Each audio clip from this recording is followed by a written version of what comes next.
வணக்கம். ரொம்ப முக்கியமான விஷயத்துக்கு தான் இந்த வீடியோ. இன்றைக்கி காலையில் நம்ம அரசு சார்பில் 5,000 ரூபாய் உங்கள் அக்கௌண்ட்டுக்கு வந்திருக்கோம். எதுக்காக இந்த பணம்? நாங்கள் ஆட்சி பொறுப்பேற்றப்போ கொரோனா உச்சத்தில் இருந்துச்சு. அதை சமாளித்து மக்களின் உயிரை காத்தது மட்டும் இல்லை, அவங்க வாழ்வாதாரத்தை காக்க 4,000 ரூபாய் நிவாரணத் தொகையையும் வழங்கணும். சென்ற ஆட்சி விட்டுட்டு போன கடுமையான நிதி நெருக்கடியை சமாளித்து ஆட்சிக்கு வந்ததுமே பல திட்டங்களை நிறைவேற்றணும். நம்ம ஆட்சிக்கு வர்றதுக்கு முன்னே மாதம் 1,000 ரூபாய் உரிமைத் தொகை வழங்கப்படும்னு அறிவித்தேன். அப்போ இது சாத்தியமே இல்லைன்னு சிலர் சொன்னாங்க. ஆனாலும் நிதி நெருக்கடியை சமாளித்து ஒன்றிய அரசினுடைய ஓரவஞ்சனையை மீறி கடந்த 2023ஆம் ஆண்டு செப்டம்பர் மாதம் முதல் கலைஞர் மகளிர் உரிமை திட்டத்தை வெற்றிகரமாக செயல்படுத்திட்டு வரோம்.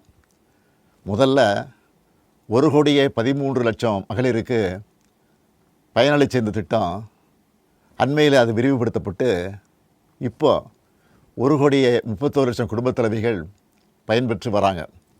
இது வெறும் நிதி உதவி இல்லை, சமூகத்தில் பெண்கள் ஆற்றும் பங்களிப்பை அங்கீகரிப்பதற்காக கொடுக்கப்படுகிற உரிமை தொகை. இந்த தொகையை வச்சு அன்றாட வீட்டு செலவுகள், குடும்பத்தில் ஏற்படும் மருத்துவ செலவுகள், குழந்தைகளுக்கான கல்வி செலவுகள் என பல அத்தியாவசிய செலவுகளை மகளிர் தாங்களே நிறைவு செய்ய இந்த திட்டம் வழிவகுத்துச்சு. அதனால தான் ஒவ்வொரு மாதமும் 15ஆம் தேதி என்பது ஒவ்வொரு குடும்பத் தலைவியும் ஆவலோடு எதிர்பார்க்கிற நாளாக அமைஞ்சிருக்கு. இவ்வளவு சிறப்பு வாய்ந்த இந்த திட்டத்தை மற்ற மாநிலங்களும் பின்பற்றி வராங்க. இந்த உரிமை தொகையை மேம்படுத்தணும்னு நாம் செயல்பட்டு வந்தால் அதுக்கு எதிராக டெல்லியில் இருக்கக்கூடிய ஒரு கூட்டமும், தமிழ்நாட்டில் அவங்களுக்கு அடிமையாக இருக்கக்கூடிய இன்னொரு கூட்டமும் எதிர்வரும் சட்டமன்ற தேர்தலை காரணம் காட்டி அடுத்த 3 மாதத்துக்கு இந்த மகளிர் உரிமை தொகையை நிறுத்த சூழ்ச்சி செய்கிறதா தகவல் வருது. இது வச்சு நீதிமன்றத்தில் வழக்கு தொடரவும் சிலர் முயற்சி செய்வதாக செய்திகள் வருது.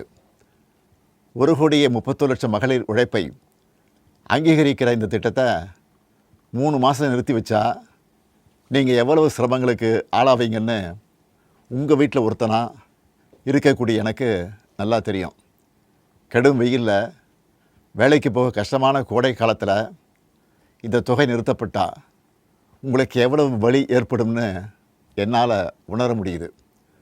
உங்கள் மாதாந்திர செலவை எப்படி சமாளிப்பீங்க? உங்கள் குடும்பத்தில் நோய்வாய்ப்பட்டவங்களுக்கு மாத்திரை வாங்கி கொடுக்க முடியுமா? குழந்தைகள் தேர்வு எழுதுகிற காலத்தில் அவங்களுக்கு உணவு கொடுப்பதிலிருந்து தேவையான கல்வி செலவுகளை செய்ய முடியுமா? இந்த கஷ்டத்தையெல்லாம் நினச்சி பார்த்து தான் ஒரு முக்கியமான முடிவை எடுத்திருக்கிறேன்.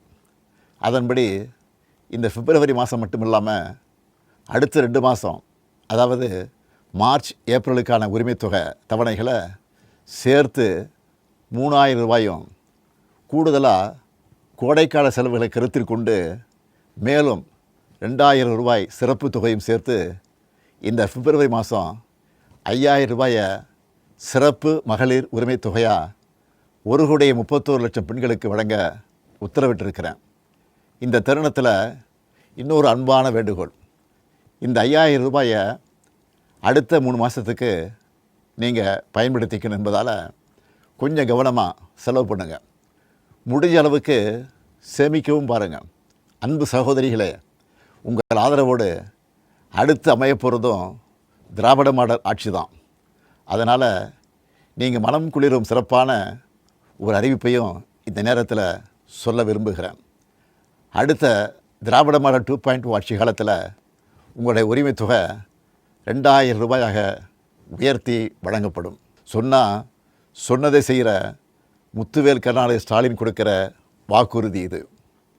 இதையும் எப்படி பண்ணுவோம்னு சிலர் கேட்கலாம். கடந்த ஆட்சியின் 10 ஆண்டுகளில் தமிழ்நாடு அடைய முடியாத பொருளாதார வளர்ச்சியை இந்தியாவே திரும்பி பார்க்க அளவுக்கு சாதித்து காட்டினவங்க நாங்கள். அதனால் எந்த தடை வந்தாலும் அதையெல்லாம் தாண்டி தமிழ்நாடே வெல்வோம் ஒன்றாக.